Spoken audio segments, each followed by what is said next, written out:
before going into what the role of CMS and AEWA is, it would be interesting to first know where does AEWA fall in the framework of CMS. AEWA, like the other instruments, which are the agreements and memoranda of understanding established under CMS, are established based on Article 4 of CMS, which provides for measures for the conservation of migratory species of wild animals, which are listed under CMS's Appendix 2. So there's an Appendix 1 for threatened or globally threatened species covered under CMS, and then Appendix 2, which covers the species that have an unfavorable conservation status and which would require international agreements for their conservation and management. So basically, this is the framework under which AEWA is established, along with other instruments. And there are 9 of these instruments which are relevant for bird conservation, 5 of which are relevant for the African region. And of these, only 2 are relevant for the countries which are participating in the current training course. And these are the Memorandum of Understanding for the Conservation of Migratory Birds of Prey in Africa and Eurasia. That is what we generally called the Raptors MOU, based in, with the Secretariat based in Abu Dhabi. And then we have the Agreement on the Conservation of African Eurasian Migratory Water Birds, acronym AEWA, which is what I would speak about more. So basically, all these instruments established on the CMS function in more or less the same way, with the same principles and approaches. And so they all would establish the basis for conservation of the migratory species. So in this case, migratory water birds, which they cover with the overarching aim of conserving, maintaining these species and their populations at a favorable conservation status throughout the entire range of the species, hence the migratory aspect. So you have to conserve them across the entire range. And CMS and its instruments are the only ones which are designed specifically for conservation of migratory species in their natural environment. So that is really a general global niche for CMS in conservation worldwide. So coming back to implementation, how are these implemented at the international and national level? Like I already mentioned, they all more or less function in the same way. So if we go to AEWA, for example, AEWA would establish the principles for conservation. So it provides legal provisions for the conservation of the species covered under AEWA through the agreement text, so the AEWA text. And next to the AEWA text, you, of course, like in the other instruments, have the species which it covers. And these are categorized based on the level of threat to these species or how restricted their habitats are.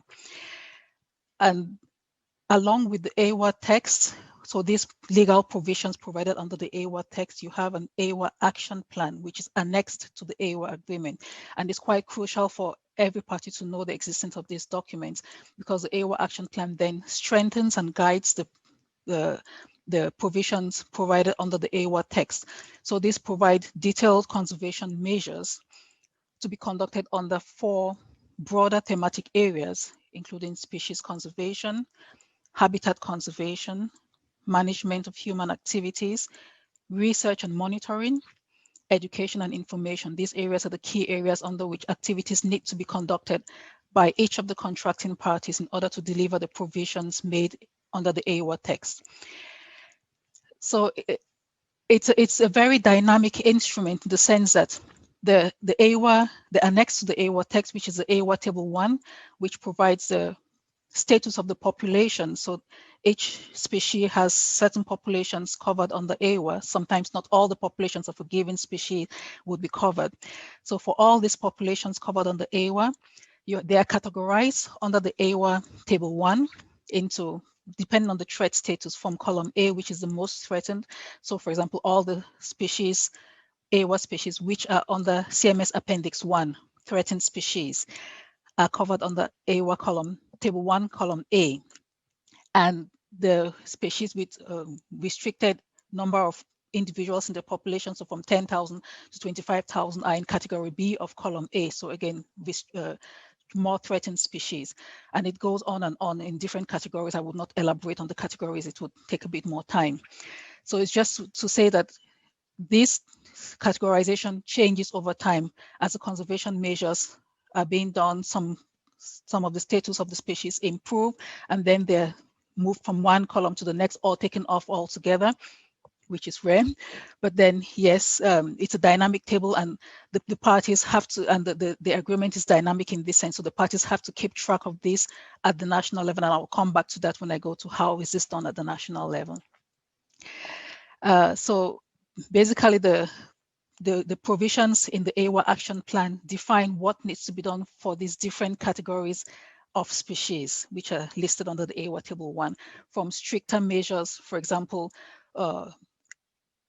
prohibiting the taking of birds and their eggs, prohibiting deliberate disturbance, and prohibiting possession or utilization of or trade in the birds or their bird parts, to other milder conservation measures on sustainable use, for example, where there's less threat to the species. In addition to the AEWA action plan, it sounds like it's getting a little bit complicated, but it's just an additional layer of support and guidance provided by an AEWA strategic plan, which is established, was adopted. The most current version was adopted in the 7th meeting of the parties to AEWA and runs for the period of 2019 to 2027. And this provides more of an operational guideline on the implementation of the agreement on the 5 objectives. Again, you would see it's just the key areas where activities or action has to take place: of species conservation, sustainable use of species. I'm just shortening them here because the formulations of the objectives are longer. Third one is the establishment of a network of sites of international and national importance at the flyway level, so across the entire range of the species. Habitat conservation in the wider environment, so moving from site level to the wider environment, like broader habitats, and mobilizing resources, of course, human, financial, and material resources. And then we have the AEWA Plan of Action for Africa, which is my favorite.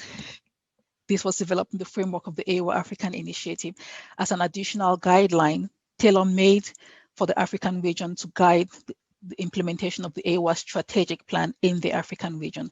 So basically here we are defining a series of actions and processes that need to be implemented under the different objectives or towards attaining the different targets of the AEWA strategic plan in the African region.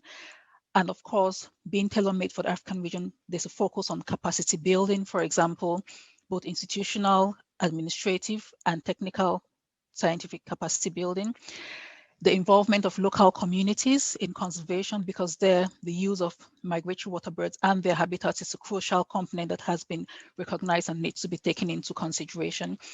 And also forging and promoting, strengthening collaboration at all levels. So at the national level, between governmental agencies, between governments and non-governmental agencies, and between various stakeholders at the national level, but also transboundary and at the flyway level, so across borders, which is the whole concept and principle behind flyway conservation.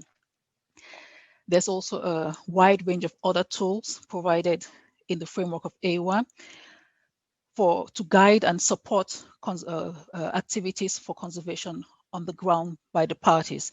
So we have, as defined by paragraph 7.3 of the AEWA action plan, annexed to the AEWA text, as we already mentioned, we're supposed to develop conservation guidelines to help parties in various areas of conservation. So for example, the single species action plans, which most people would have been familiar with and heard about, which is one of the signature tools of AEWA, towards conserving particular species or their populations over a period of time, especially mostly threatened species over a period of time across the entire range. So these tools are very useful. They are developed in the framework of this paragraph 7.3 of the AEWA action plan. And we also have, for example, ranging from legal guidelines or legislative guidelines to other guidelines for other kinds of action, like national action at the national level or on the ground. We also have initiatives like the AEWA African Initiative, which I already mentioned, which are really targeted towards guiding and supporting the African region where we've seen a gap in implementation. We have the European Goose Management Platform, which is for ensuring coordinated harvest management restricted or dedicated to the European region. We have an awareness raising campaign, which we call the World Migratory Bird Day. It's a global campaign that helps with awareness raising on migratory water, on water bird conservation rather. And this is conducted in collaboration with CMS. And we also have partners on the ground like BirdLife and Wetlands International that support with conducting activities on the ground worldwide. And it's also done now combined with the Americas region, so not just the AEWA region, but it's a worldwide campaign. Another support mechanism I would like to mention is a technical support unit, which is provided by the government of France in collaboration with the government of Senegal. So it's a team of technical experts that provide support for implementation of the AEWA Plan of Action for Africa, which we've mentioned a few times already. So those are basically the frameworks and tools and mechanisms established at the international level or the flywheel level in the framework of the agreement to guide the parties in implementing the agreement and its provisions. In addition to that, the latest version of the AEWA strategic plan and action plan, and sometimes resolutions also mention where AEWA contributes to the delivery of provisions on the other global frameworks, for example, the Sustainable Development Goals, Aichi targets, the Strategic Plan for Migratory Species developed on the CMS, and the Ramsar Strategic Plan, just as examples. And this is very useful for parties because then they're able to compare and collaborate with the colleagues or institutions which are responsible for these other delivering provisions under these other frameworks, and also helps in fundraising efforts as well. Implementation at the national level. All of this has to be translated then to implementing the provisions at the national level. And it sounds basic. The contracting parties are expected to mainstream these international obligations into national instruments, be it domestic legislation, policies, strategies, action plans, projects, whatever, and implement the measures on the ground. It goes without saying that they have to ensure to provide the necessary human resources. And in this regard, at the least, the party should designate its official focal points. So we have the national focal point, the focal point for communication, education, and public awareness, CEPA focal point, and the technical focal point in the framework of AEWA, who would work together then with other partners at the national level. And this already makes a very strong human resource base for the implementation of the agreement at the national level. And with regard to transposing or translating, mainstreaming the provisions from the international treaty, which is AEWA in this case, into national legislation, like we already mentioned, AEWA is a dynamic instrument. At every meeting of the parties, we have amendments made to the agreement and its annexes or its annexes. So maybe some species have moved from being less threatened to more threatened and the other way around. How do you translate this into your national legislation? So each party has to be ready to, after each meeting of the parties, take the amendments to the provisions, review your national legislation, and then see what needs to be updated or amended, or what new domestic legislation or provisions have to be developed depending on what the outcomes of your review process are. In the case of the African parties, then with the AEWA Plan of Action for Africa, it's a region-wide plan. There are priorities, of course, which are not relevant for, or actions that are not relevant for certain countries. So develop your national plan of action, implementation plan to deliver this plan of action in your country. And this serves as a very useful tool then to facilitate action together with partners, fundraising, and so on. Same with the international and single species action plans we mentioned. Once the international framework has been developed, then you have to develop your national species action plan based on that, what priorities have to take place in your country. When we say when the species action plans are developed, we establish or convene an international species working group. The country would have the obligation then to designate its representative on this international working group, without which you would not be participating in this flyway scale conservation. You would not be kept informed, and you would not be aware of conservation efforts or contribute to these conservation efforts, most likely at the flyway level.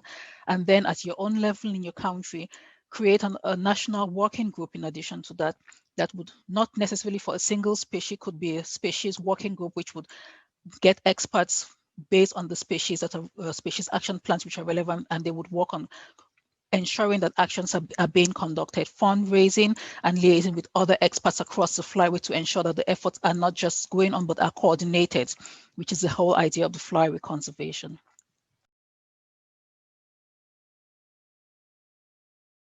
Very much. After over 2 decades of existence, definitely there are success stories to showcase in the framework of AEWA. For a start, through the prescribed and established dedicated processes and tools in the framework of AEWA, these have provided an effective way of achieving conservation of migratory waterbirds and even the recovery of some species at the flyway range. So this is straddling basically jurisdictional boundaries, and no country could have achieved this individually. If doing similar conservation efforts on an individual basis, you would not be able to achieve as much as has been achieved in the framework of this coordinated and concerted action framework. Over the last decade, basically the overall status of migratory waterbirds populations listed under AEWA has improved overall, as defined in the last conservation status report provided to the 7th meeting of the parties in 2019. And we have nearly 75% of the AEWA populations showing a positive trend, which is good news in the framework of conservation of migratory waterbirds covered under AEWA. Another area is under the monitoring of migratory waterbirds. Data reporting and analysis has improved over time through promoted coordinated waterbird monitoring efforts, as well as targeted capacity building efforts. And capacity is one of the areas where we mentioned, for example, in the African region, where a lot of action has taken place in the framework of AEWA, or the framework of the AEWA African Initiative. In this area, we have under AEWA achieved 116% increase in the number of AEWA listed populations whose status is being assessed on the basis of regular monitoring data, that is compared to 10 years ago. So this is another significant increase, positive trend in improvements. One of the emerging issues AEWA has been addressing over the past decade and more is the issue of lead ammunition. So the use of lead shot for hunting in wetlands. Lead ammunition basically causes environmental heavy metal pollution and leads to poisoning and mortality of an estimated 1 million waterbirds only in Europe, besides other sublethal effects across other waterbird populations. And this issue has been going on for a while. Over the years, at every AEWA meeting of the parties, this crops up as an urgent issue to address. And so far, 25 contracting parties to AEWA have phased out the use of lead shot for hunting in wetlands. And seeing where this issue comes from, we would say this is good progress on the use of lead shot for hunting in wetlands. In the framework of AEWA, through a established structured approach for migratory waterbird species, for the conservation of, migratory waterbird species in an unfavorable conservation status. So through our species and action and management planning process, we have managed to achieve the set objectives for some of the species for which we established single species action plans. And so the populations have either increased and or their status on the IUCN Red List has improved. So this is significant progress with clear indicators showing, demonstrating the progress. In the framework of AEWA as well, a structured approach was established for setting up the network of sites of international and national importance. We mentioned that as one of the objectives of the AEWA strategic plan at the flyway level, of course. And this was done through coordinated efforts by the AEWA Secretariat, along with a host of other partners in the framework of a 4-year UNEP GEF African Eurasian Flyway project, which ran from 2006 to 2010. And under this, a critical sites network tool was established, which basically brings together data on waterbirds and their habitats from different portals, for example, the International Waterbird Census and the Ramsar Sites database, just as two examples.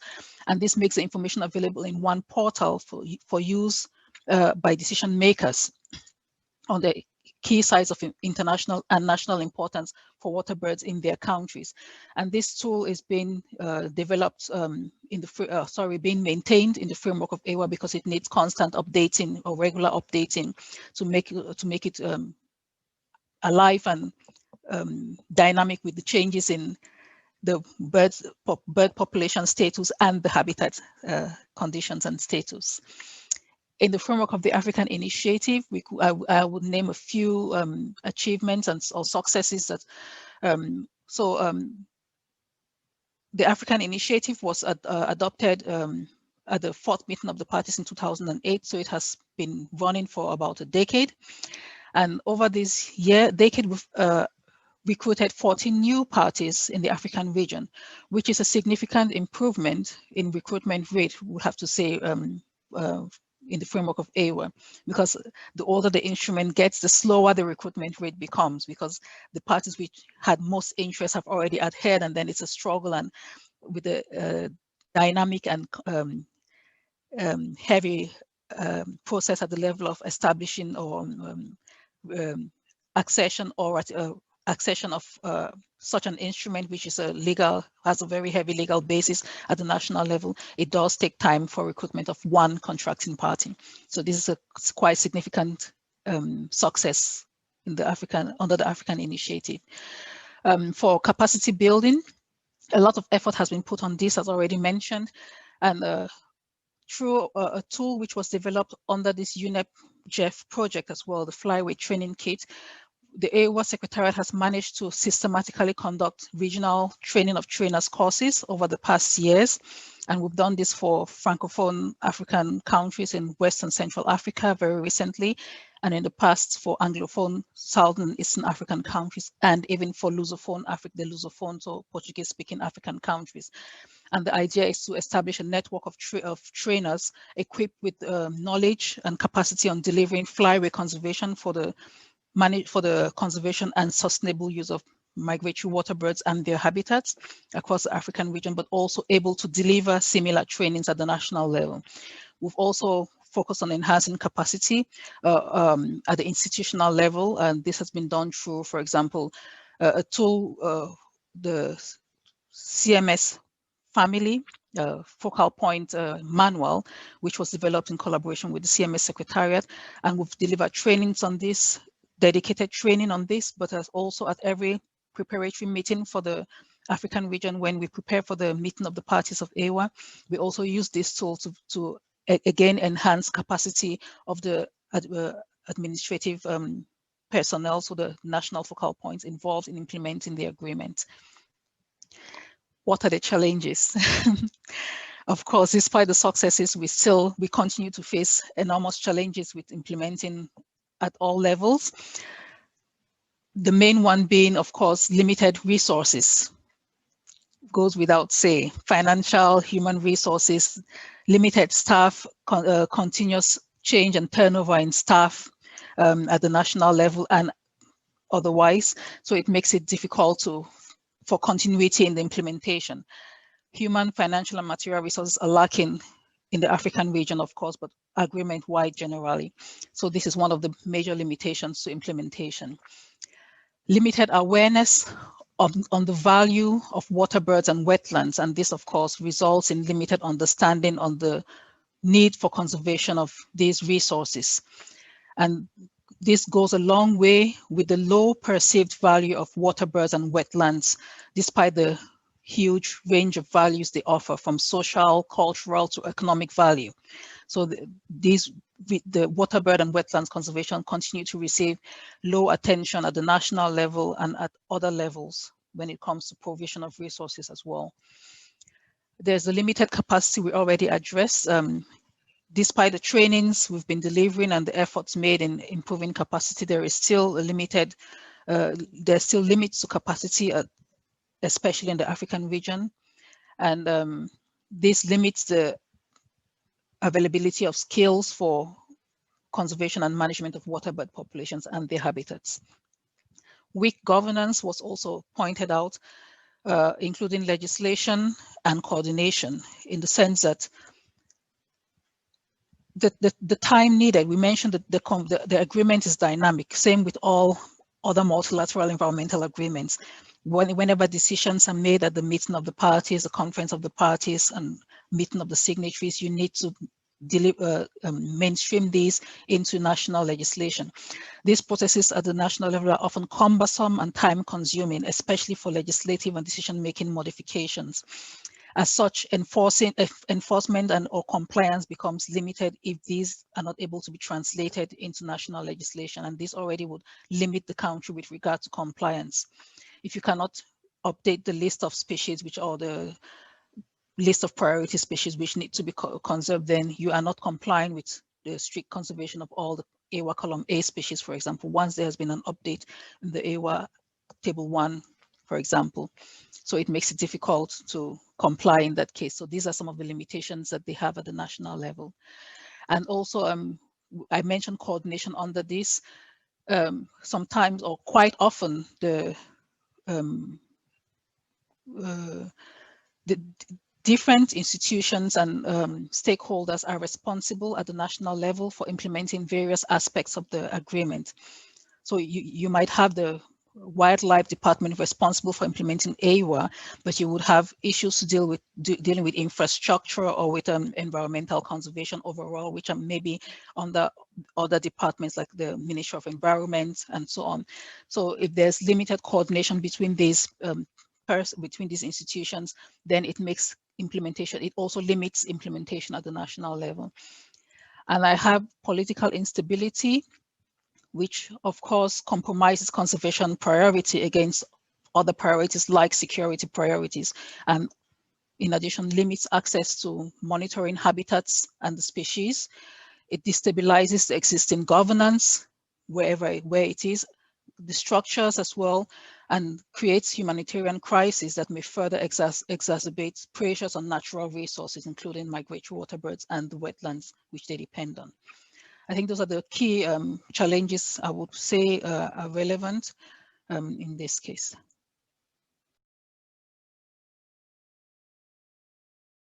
We mentioned there's been progress and success in the implementation, but when you look at the overall goal of AEWA strategic plan, that is maintaining or restoring migratory water bird species and their populations at a favorable conservation status throughout their flyways, this was assessed at the 7th meeting of the parties, and based on the assessment, it was realized that this has not been achieved, which sounds a bit discouraging, but this is a very tough goal to achieve overall. However, there has been progress registered towards implementing the targets of AEWA's strategic plan objectives. So we said there were 5 objectives with a number of targets established under each objective and indicators by which we would determine the level of implementation of each of the targets. And the assessment of these targets showed that they have been achieved on an average basis, which is fairly good enough for the age of the agreement. 30% of the targets were reached or showed significant progress, and another 27% of these targets showed good progress, which is quite a good average achievement. And there was a decline in the proportion of AEWA strategic plan targets which had made limited progress in achievement or which had not been assessed in the past at all. So like we said, that is on an average, where the objectives and its targets are being achieved on an average basis. In addition to that, it's been noticed that there's an overall increase in the increasing trend in the delivery of the targets over time. And this indicates that the contracting parties are proactively working towards safeguarding migratory water birds in line with the aims of the agreement. So that is a positive trend, which is good. I can also mention here that 3 key areas which were assessed as still requiring substantive work to meet with the AEWA strategic plan objectives included providing full legal protection to the column A species, developing and implementing single and multi-species action plans, and implementing the AEWA's communication strategy, including securing resources for the communication strategies implementation. And of course, in the new generation of the AEWA Action Plan and Plan of Action for Africa, a lot of emphasis is being placed on these aspects to further implementation. Are there geographic variances in implementation? Of course, yes. With the majority of populations with no trend estimates or with poor knowledge on the waterbird population status being from West Asia and the Afrotropic region, except for South Africa and the Atlantic coast of Africa, implementation has also been lagging in these regions, and this assessment is coming from the AEWA Conservation Status, 7th version of the AEWA Conservation Status Report, which was submitted to the AEWA MOP7 in 2019, so fairly recent. Within the African region, in addition, there are significant gaps in the Central African region, where we have bigger gap in membership, and this, of course, limits implementation where there's no obligation to implement the agreement. But we also have limited engagement and implementation from the existing contracting parties in this region. And we really are trying and pushing hard to involve the Central African region more, to recruit more parties from the region, from the sub-region. And in the framework of the African Initiative, a lot of effort is being made. In the Central African region, I have to say some of this is due to the overall political instability, which comes along with security issues, as we mentioned above, with the challenges to implementation. So it's not sometimes that the parties do not want to do this, or they don't want to implement, or they're not engaging themselves in, but they are limited by these other existing circumstances. As I mentioned, the African Initiative does provide the needed attention and support to boost implementation in the African region. And we try as much as possible to prioritize actions across the region as per the needs. So even across the sub-regions where more action is needed, and in certain regards, we do prioritize as well, sub-regionally.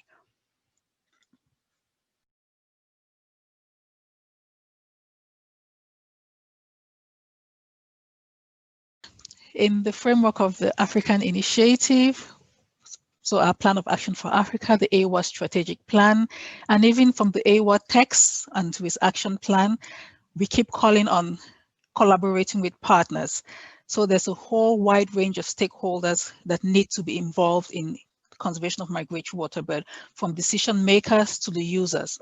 So at the level of the governments, they play a coordinating role, an overarching coordinating role, because the government accedes to the agreement, to the convention, to whichever treaty, and has the obligation to.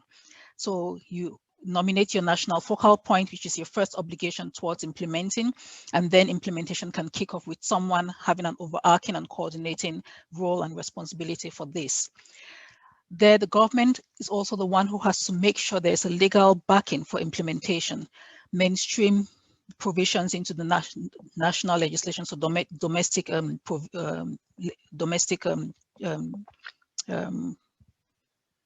legislation, policies, and so on, to ensure that any action which is being conducted is backed up by the provisions at the national level as well.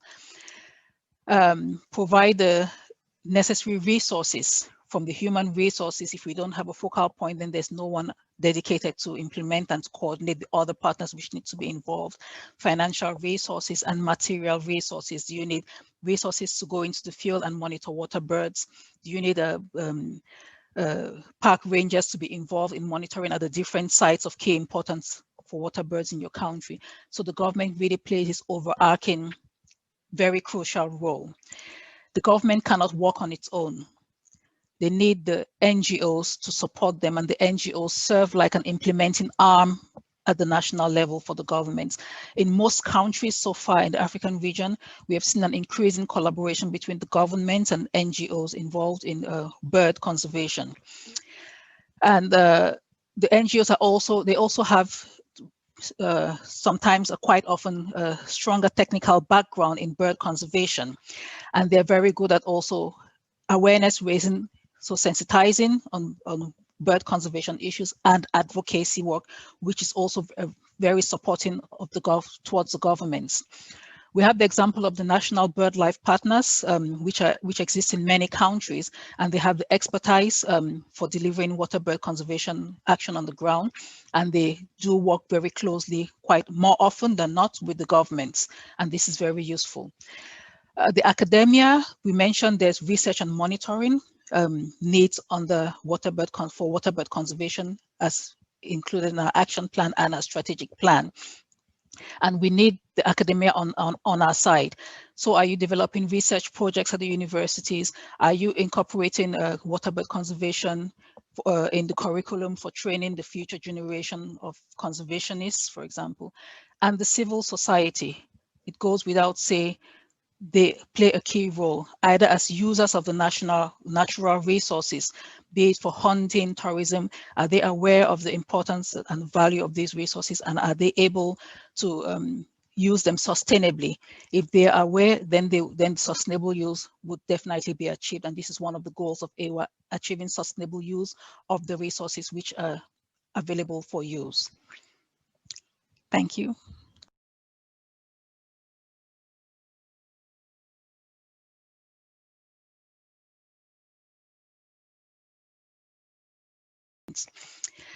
So implementation is assessed mainly through the national reports. So it's addressing both questions directly and doesn't make sense going back. These reports are submitted by the contracting parties to every meeting of the AEWA parties, which happens every 3 years so far. Once there was a 4-year cycle, which was a test cycle, but it's generally every 3 years. The information provided in the national reports helps the Secretariat to conduct an agreement-wide assessment of the level of implementation and delivery of the objectives of AEWA, from the strategic plan to the AEWA text and action plan. The quality, of course, of such an assessment depends solely on the rate of submission of national reports, how many parties have submitted their reports. If only half the parties submit, then we are assessing on a half-party basis. So not all parties then would be assessed. So this would limit the quality of the assessment. But also on the quality of the report submitted. Is the information submitted fully, completely, and useful? This would all determine the usefulness of the assessment. The Secretariat ensures on its part that the format for submitting these national reports is available on time for the parties. So the meeting of the parties defines how soon before the meeting of the parties should this reporting format be submitted, and the Secretariat makes sure this is done on time, working together with the technical committee on this. The Secretariat also assesses the report submitted and provides an analytical report to the meeting of the parties, so to every meeting of the parties, on the outcomes of the assessment. So what is the use of these national reports? It's not just an additional burden on the parties because you're a party to AEWA, then you have to report. But the national reports serve as a tool to assess compliance with the obligations of AEWA. At the national level and at the agreement level, yes, we do an agreement-wide analysis, but we also provide for each country where you stand with delivery of the different obligations. And this helps the agreement on one end to define future priorities for implementation, but also helps the party to follow up future implementation. Where am I lagging in implementation as a party? Where do I need to make more effort? Where are the gaps? And this helps the party to establish its future priorities. So this responds to the next question on what is the use of the national report. Excuse me. In addition to these national reports, AEWA has also established an implementation review process, IRP, through its resolution 4.6. This is a mechanism that supports the contracting parties with implementing the agreement through providing a process for reviewing issues that result from human activities that have a potential or existing negative effect on migratory water birds and their habitats or their sites. The process is coordinated by the AEWA Standing Committee. So the Standing Committee gives the mandate for, yes, we are going to, this case which was submitted is worthy of an AEWA implementation review process, but they are supported by the AEWA Secretariat, and there's an obligation to work in close collaboration with other multilateral environmental agreements. For example, AEWA has on many cases in the past conducted joint implementation review processes with the Ramsar Convention Secretariats. Similar process which is the Ramsar Advisory Missions, so field missions with a similar purpose. So basically, this implementation review process provides a very useful tool for the parties who, once this process is run, it's an independent review process. It results in recommendations to the contracting party, all the stakeholders involved in that party, on actions to address and or mitigate the negative impacts. Provisions to guide and monitor the implementation of the agreement are also provided under paragraph 7.4 of the AEWA Action Plan, which instructs the Secretariat to coordinate with the technical committee and the parties to prepare international reviews. And one of such reviews, so on the implementation of the agreement, one of such reviews is the conservation status report, which we've already made reference to. And we have reviews on legislative issues, for example, the review on pertinent hunting and trade legislation. I also would like to mention here that these reviews are not something that are submitted, they are submitted at different intervals. So for example, the conservation status report is submitted to every meeting of the parties. And the review on the conservation status of, on the implementation and development of single species action plans is submitted to every second meeting of the parties. And the review on pertinent hunting and trade legislation, for example, is submitted to every third meeting of the parties. So they have different intervals at which these reviews are expected. They are expensive to produce, of course, but then there's a mandate for this. So it's also a means of assessing implementation and compliance with the agreement. We also have in collaboration with other organizations, we have data collection frameworks. For example, the International Waterbird Census coordinated by Wetlands International, and the Important Bird Area, which provides data that feeds into the AEWA Conservation Status Report. So these are other mechanisms run by other partners, but then they are contributing directly to assessing the status and level of implementation of the agreement in these countries. So we call on parties, of course, not to minimize or ignore contribution to these processes. For example, do conduct your annual waterbird census in the framework of the IWC, because this data would directly feed into the AEWA Conservation Status Report and assess the overall and national level status of migratory waterbirds covered under the agreement.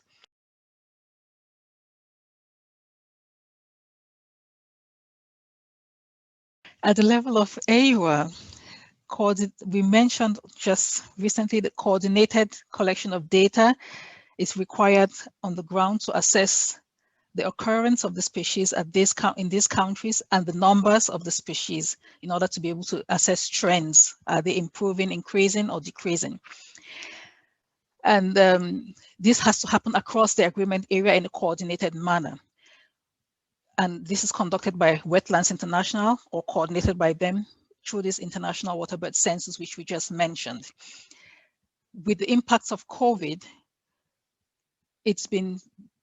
there have been disruptions and interruptions in logistical aspects, so the ability to travel and go into the fields, the ability for people to meet and to conduct these counts. So this has quite some restricting effects on the availability of data for AEWA assessments.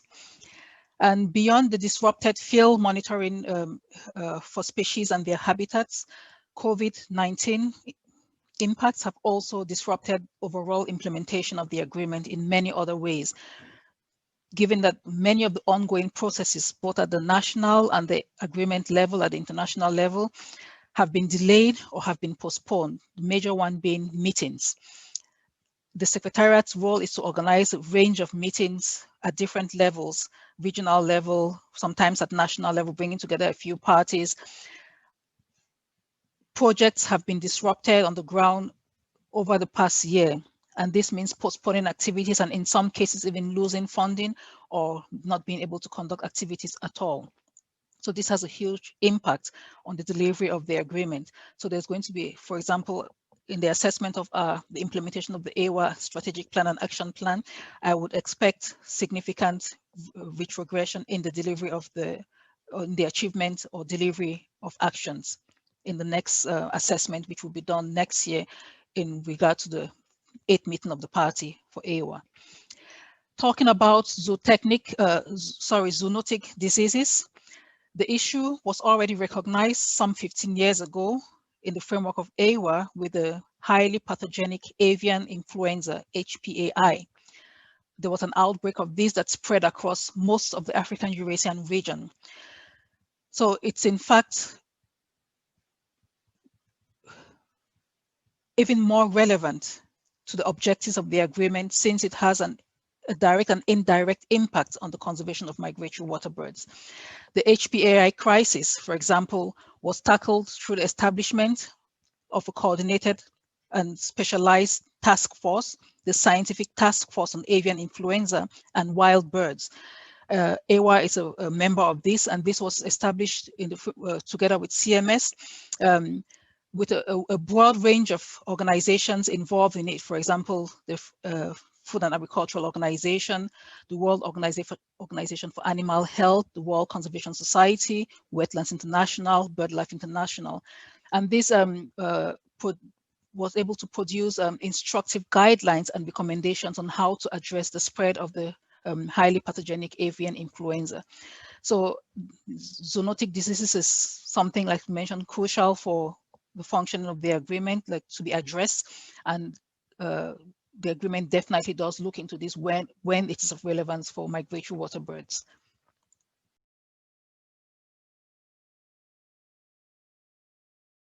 Well, first of all, congratulations to any AEWA focal points who are involved in this course. It shows a very significant move to get more information, to get more awareness, and to be more equipped or better equipped with the functioning of multilateral environmental agreements, which would apply across all the MEAs. So for any CMS, AEWA or other CMS instrument focal point attending this course, indeed, congratulations. And I hope that, I trust that there will be a lot learned from this and that they will be able to apply it also to the delivery of AEWA provisions. It would definitely supplement the existing tools or dedicated tools provided by CMS family, like I mentioned, the CMS National Focal Point Manual on a broader basis. I would also like to take the opportunity to send a kind reminder to the CMS family focal points, of course, including my AEWA focal points participating in this training, that the convention, the agreement belongs to them. It belongs to you. The Secretariat is of service to you and is willing and ready and available to support you in any way possible. So do not hesitate at all to contact the Secretariat. Make the best use of the resources and tools available, produced for your use, and contact us at any time by any means. And for the African countries participating, which are not yet a party to CMS and or to AEWA, and for which any of the CMS instruments is relevant. Of course, AEWA is relevant for all the African countries. Please, we look forward to welcoming you in the near future to the AEWA family, to the CMS family. We are willing to work with you, to work with your government towards advancing the accession process. Accession means closing gaps in implementation as well, because then you get the obligation and the mandate to implement the convention or the agreement. So we are looking forward to working closely with you. Do not hesitate to make that first contact. Also keep in touch with the AEWA Secretariat and keep us informed about the accession process, where we're already in touch with you, or to contact us to initiate the process. Thank you very much, and good luck with the course.